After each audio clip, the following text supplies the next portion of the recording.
விருச்சிக ராசி அன்பர்களுக்கும் நேயர்களுக்கும் ஆனந்த வணக்கங்கள். எங்கள் குருநாதர் கணீரையா நல்ல ஆசியுடன். இப்போ விருச்சிக ராசியில் பார்த்தீங்கன்னா இந்த 2025 குரு பயிற்சி எப்படி இருக்கும்? விருச்சிக ராசிக்கு ஏற்கனவே அர்த்தாஷ்டம சனின்னு பயப்படுவாங்க, அதெல்லாம் ஒன்றும் பயப்பட வேண்டாம். இந்த 2025 குருவால் வரக்கூடிய சுபங்கள் யாருக்குன்னு தான் பார்க்க போகிறோம்.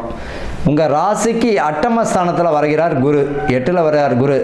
ஏற்கனவே போராட்டம், இப்போ இது வேறையா அப்படின்ற ஒரு பயம் இருக்கும். ஆனால் 12ஆம் இடத்தையும் பார்க்கின்றார்.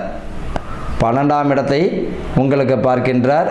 இப்போ 2ஆம் இடத்தையும் பார்வை செய்வார், 4ஆம் இடத்தையும் பார்வை செய்வார். அப்போ உங்களை பொறுத்த வரைக்கும் இந்த விருச்சிகத்துக்கு எப்படி இருக்கும் அப்படின்னா, வெளியிடம் வெளிநாடு போகக்கூடியவர்களுக்கு, வேலைக்காக தேடுபவர்களுக்கெல்லாம் சுபத்தை கொடுக்கும்.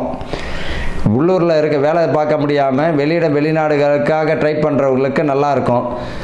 வீடு வசதிகள், வீடு வாகனத்திற்குரிய யோகம், கட்டி முடிக்கப்படாத வீடுகள் இப்போ கட்டி முடித்து கிரகப்பிரவேசம் பண்ணுற அளவுக்கு போகும். சுகசனம், தாயினுடைய உடல் நலத்தில் அதிகமான அக்கறை எடுத்துக்கிறது நல்லது.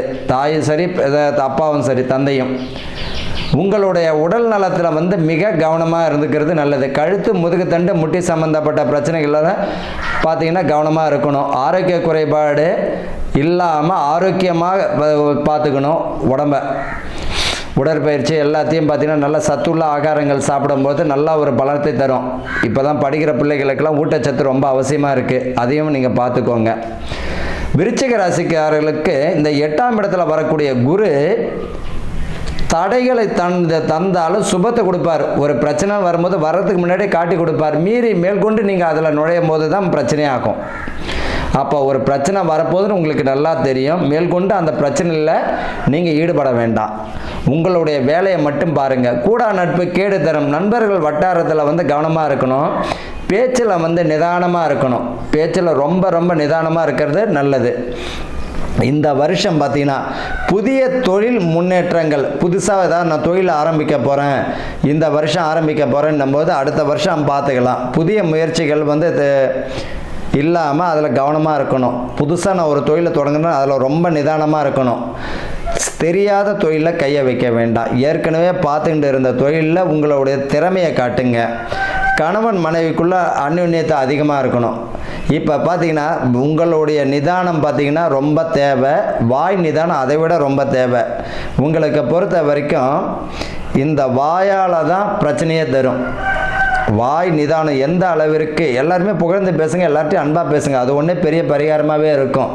உங்கள் குடும்பத்தை மட்டும் நீங்கள் பாருங்கள். பிரிந்த தம்பதியினர், பிரிந்த குடும்பம் ஒற்றுமையாகும். தந்தையினுடைய உடல் ஆரோக்கியத்தில் மிக கவனமாக இருக்கணும். தந்தையினுடைய உடல் ஆரோக்கியத்தில் கவனமாக இருக்கணும். நீங்களே உடல் ஆரோக்கியத்தில் கவனமாக இருக்கிறது நல்லது. இப்போல்லாம் பார்த்தீங்கன்னா நோய்கள் கட்டுக்குள்ளே இருக்கும். இந்த மருத்துவம் பார்த்தா அந்த மருத்துவம், எல்லா மருத்துவமும் இப்போ உங்களுக்கு நோய்கள் கட்டுக்குள்ளே இருக்கும். ஆரோக்கியமும் அதிகமாகும். பயப்பட வேண்டாம். ஆலய திருப்பணிகள் பார்த்திங்கன்னா அதிகமாக இருக்கும். ஆலய திருப்பணி குடமுழுக்கு அளவுக்கு, கும்பாபிஷேகம் அளவிற்கு வரும். அதுவும் சுபந்தான். இப்போ உயர்ந்த கல்விக்குரிய உயர்கல்வி யோகத்தை கொடுக்கும். வெளியிடம் வெளிநாடு போகக்கூடிய பாக்கியமும் உண்டு. பூர்வீக சொத்துக்கள் கைக்கு வரும். அதில் கவனமாக இருக்கணும். வீடு அதாவது மண் வாங்கினாலும் சரி, சொத்து வாங்கினாலும் வில்லங்க ஏதாவது இருக்கா, பிரச்சனை ஏதாவது இருக்கான்னு பார்த்துக்கிட்டு செய்கிறது நல்லது. இந்த விருச்சிக ராசிக்காரர்களுக்கு இந்த வருஷம் எப்படி இருக்கும் அப்படின்னா, 1க்கு 1000 முறை கவனமாக இருக்கணும்.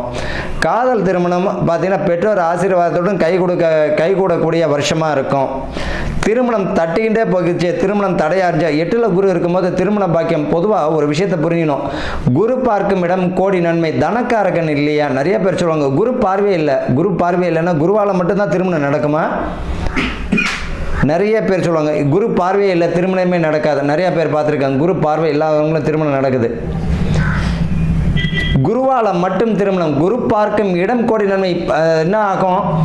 பணத்துக்காக அவங்க நகை போட முடியாமல் இருக்கும், கஷ்டப்படுவாங்க. அந்த பணத்துக்காக அவர்களுக்கு வழியை காட்டுவார்.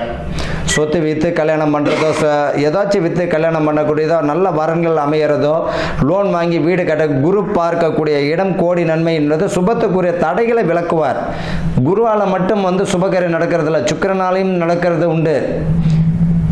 அப்போ ஒரு விஷயங்கள் நடக்குது, திடீர்னு நடக்குது. இந்த ஒரு வருஷத்துக்குரிய பலனை தான் பார்க்குறோமே தவிர நாளைக்கு நடக்கக்கூடிய பலன் எந்த கிரகத்தை வச்சு பார்க்குறோம்? நான் நிறைய பேர் ஜாதகம் பார்க்க வரவங்க என்கிட்ட இந்த வார்த்தையை சொல்கிறாங்க, சாமி இப்போ வந்து 8ல் குரு வரப்போதாமே, அப்போ திருமணம் தட்டிக்கிட்டே வருமா? 8ல் குரு வந்தவங்களுக்கு திருமணம் கை கூடுறதையும் பார்த்துருக்கேன். நாளைக்கு ஒரு நல்லது நடக்குது, கெட்டது நடக்கிறதுனாலும் குருவால் மட்டும்தான் நடக்குமா? ஒரு வருஷம் தான் இது நிரந்தரமான கிரகம். நாளைக்கு சந்திரன் 2 நாளைக்கு மாறுறாரு, சூரியன் மாறுகிறார். அப்போ வந்து இதனுடைய கிரகத்தினுடைய சேர்க்கை தான் நாளைக்கு ஒரு விஷயங்கள் நடக்கிறத கூட பார்த்தீங்கன்னா அற்புதமாக மற்ற கிரகங்களுடைய சேர்க்கையும் பார்க்கணும். அப்போ இந்த காலகட்டத்தில் வந்து சுப விரயங்களுக்குரிய அஸ்திவாரம் போகக்கூடிய வருஷமாக இருக்கும். குருவினால் தடைகள் விலகி இப்போ பார்த்தீங்கன்னா 8ஆம் இடத்துல குரு என்னதே கொஞ்சம் நெருக்கடியை கொடுப்பார், ஆனால் வந்து உங்களுக்கு சுபத்தையும் கொடுப்பார். விருச்சிக ராசிக்காரர்களுக்கு கவனமுடன் கூடிய அற்புதமான ஆண்டாகலாம் தான் இந்த வருஷம் இருக்கும். வாழ்க வளமுடன்.